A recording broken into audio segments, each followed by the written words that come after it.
हे ज्ञानी गुणी मंडली आपण मानक आज अध्याय स्वागत।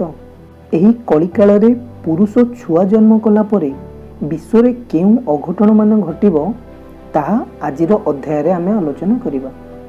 मालिकार नाम होउछि पट्टामडाण। महापुरुष शिशु अनंत कहउछन्ति, पुरुष प्रसव करुथिबे सुत नारी होइबे अंडीर। अर्थात पुरुष माने छुआ जन्म करिवे। एहा केते सत्य केते मिथ्या हे ज्ञानी गुणी मंडली आपण माने अनुभव मध्य करथिबे। एबे किछि मास पूर्वे जने पुरुष छुआ जन्म करिछि।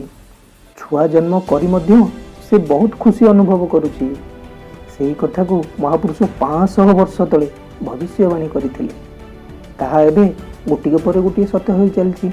पुणी कहिले नारी माने होइबो अंडीर। आज्ञा आमे काहाकू समालोचना करूनाहु। मालिकारे जहा वर्णित अछि ताहा आमे आपणक सम्मुखरे कहूअछु। नारीर स्वभाव किपरि रहिबा दरकार? शांत भद्र नम्र होइथिबा दरकार, नम्ରରେ चलिबा दरकार। हेले एबेर नारी मानकर स्वभाव किपरि रहुछि आपण माने बहुत भल भाबरे अनुभव करुथिबे। आमे होबा कोन आ अधिक कहिबु। महापुरुष सेही कथा कहउछन्ति, नारी होइबे अंडीर। एभली लक्षण देखादेले कली शेष होइबार समय आसिला बोली जानिदेबे।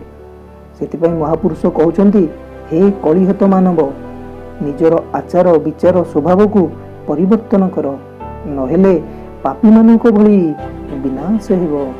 पुणी कहिले सेतेबेले आकाश धूम्रवर्ण हेबो, आकाश कुहुड़ी रे मध्य परिपूर्ण होई रहिबो। सेतेबेले किछि भी देखा जिवो नाही। आउ धूमकेतु लंजा पड़िबो सप्त बेला रे, दिवसे तारा सबु खसिबो देखिबो तुही नेत्र। अर्थात सेतेबेले बहुत मात्रा रे धूमकेतु पृथ्वी पृष्ठ रे पड़िबो।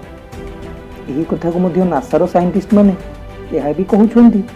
आपण माने भी जानुथिबे धूमकेतु गुडिक पृथ्वी मुहां हलानी। धूमकेतु जेतेबेले पृथ्वी पृष्ठ रे पड़िबो एथरे मध्य बहुत धन जीवन नष्ट हेबो। पुणी कहिले महापुरुष, तीन दिगु एका बेले लंजाए पड़िबे, आकाश मंडल तही धूम्रवर्ण हेबो।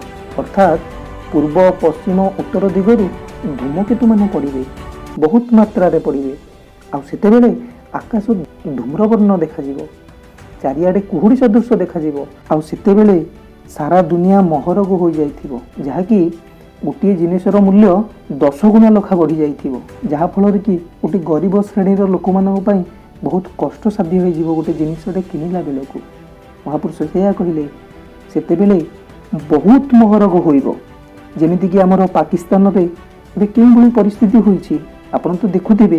पेट्रोल रेट आसी कि हेलानी 260 टंका। सेही भली भाबरे पाकिस्तान रो अवस्था इने जेउ भली अछि सेही भली भाबरे सारा देश रे महरग पड़िबो। एई कथा महापुरुष कहउछन्ति।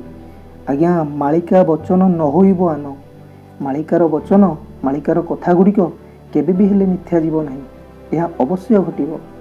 एबे भी आउ गोटे संकेत मान देखा देइछि। आपण तो किछि दिन पूर्वे सुनिथिबे जे सूर्यर गोटे मेरु खंड विखंडित होई गलानी। खंड विखंडित होई अलगा होई जाइछि।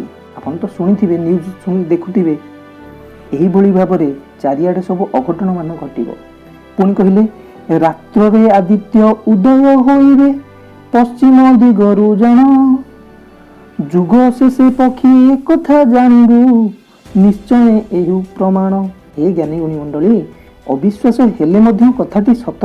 आपण माने देखिबे जेतेबेले कलिजुगर शेष समय आसी पहुँचीबो सेतेबेले सूर्य राति रे उदय हेबे। सूर्य को दिगरे उदय होंती?